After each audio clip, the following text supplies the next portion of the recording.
Hi friends, మన investment సిరీస్లో ఇది చివరి ఎపిసోడ్.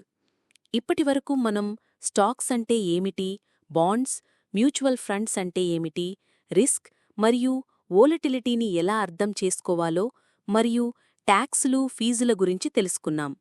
ఇవన్నీ ఒకచోట చేర్చి మన మొదటి ఇన్వెస్ట్మెంట్ పోర్ట్ఫోలియోను ఎలా తయారు చేసుకోవాలో ఈరోజు చూద్దాం. ఇది ఒక టెన్షన్ పడే విషయం కాదు. మనం ఒక ఇంటిని కట్టుకున్నట్టే మన పోర్ట్ఫోలియోను కూడా స్టెప్ బై స్టెప్ బిల్డ్ చేసుకోవచ్చు. రెడీనా? మొదటి స్టెప్, మీ లక్ష్యాలను తెలుసుకోండి. ముందుగా మీరు ఎందుకు ఇన్వెస్ట్ చేయాలనుకుంటున్నారు అనేది క్లారిటీ ఉండాలి. మీరు ఒక ఇల్లు కొనడానికా, రిటైర్మెంట్ కోసమా, లేకపోతే మీ పిల్లల చదువు కోసమా? లక్ష్యం ఉంటే మీరు ఎంత రిస్క్ తీసుకోవచ్చు, ఎంత టైం ఇన్వెస్ట్ చెయ్యాలి అనేది అర్థమవుతుంది. రెండవ స్టెప్, మీ రిస్క్ టాలరెన్స్ తెలుసుకోండి. మీరు ఎంత నష్టాన్ని భరించగలరు? మీరు మార్కెట్ పడితే టెన్షన్ పడకుండా ఉండగలరా? మీరు హై రిస్క్ తీసుకోవాలనుకుంటే స్టాక్స్లో ఎక్కువగా ఇన్వెస్ట్ చేయొచ్చు. మీకు రిస్క్ ఇష్టం లేకపోతే బాండ్స్లో ఎక్కువగా ఇన్వెస్ట్ చేయొచ్చు.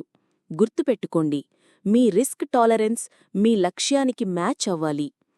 మూడవ స్టెప్, అసెట్ అలొకేషన్ అంటే మీ డబ్బునంతా ఒకే చోట పెట్టకుండా దాన్ని వేరువేరు ఆప్షన్స్లో డివైడ్ చేయడం. దీన్నే మనం డైవర్సిఫికేషన్ అంటాం. ఉదాహరణకు, మీరు యంగ్గా ఉండి ఎక్కువ రిస్క్ తీసుకోవాలనుకుంటే 60% స్టాక్స్, 30% మ్యూచువల్ ఫండ్స్, 10% బాండ్స్. మీరు కొంచెం సేఫ్గా ఉండాలనుకుంటే 40% స్టాక్స్, 40% మ్యూచువల్ ఫండ్స్, 20% బాండ్స్. ఇది కేవలం ఒక ఎగ్జాంపుల్ మాత్రమే. మీ లక్ష్యాలకు, మీ వయసుకు తగ్గట్టుగా దీని మీరు ప్లాన్ చేసుకోవచ్చు. నాలుగవ స్టెప్, ఇన్వెస్ట్ చేయడం ప్రారంభించండి. మీకు ఒక ప్లాన్ ఉంటే మీరు వెంటనే చిన్న మొత్తంతో స్టార్ట్ చేయవచ్చు. ఎస్ఐపి లాంటివి దీనికి చాలా ఉపయోగపడతాయి. ప్రతి నెలా ఒక ఫిక్స్డ్ అమౌంట్ ఇన్వెస్ట్ చేస్తూ పోండి. మార్కెట్ ఎలా ఉన్నా మీరు క్రమం తప్పకుండా ఇన్వెస్ట్ చేయడం వల్ల కాంపౌండింగ్ పవర్ పనిచేస్తుంది.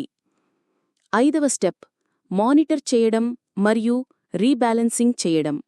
మీరు ఇన్వెస్ట్ చేసి వదిలేయకుండా మధ్యమధ్యలో మీ పోర్ట్ఫోలియోను చెక్ చేసుకోండి.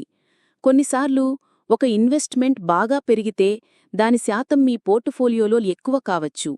అప్పుడు దాన్ని కొంచెం అమ్మి బాగా పెరగని ఇన్వెస్ట్మెంట్స్లో మళ్లీ పెట్టుబడి పెట్టండి. దీన్నే రీబ్యాలెన్సింగ్ అంటారు.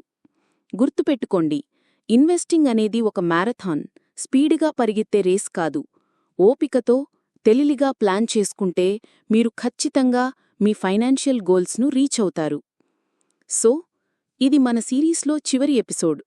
మీకేమైనా డౌట్స్ ఉంటే కింద కామెంట్ చేయండి. నేను ఆన్సర్ చేయడానికి ప్రయత్నిస్తాను. మీ అందరికీ నా బెస్ట్ విషెస్. Happy investing. ఇది మీకు నచ్చినట్లయితే ప్లీజ్ లైక్, షేర్, సబ్స్క్రైబ్. మరిన్ని వీడియోస్తో మీ ముందుకు వస్తాను. అప్పటిదాకా టేక్ కేర్.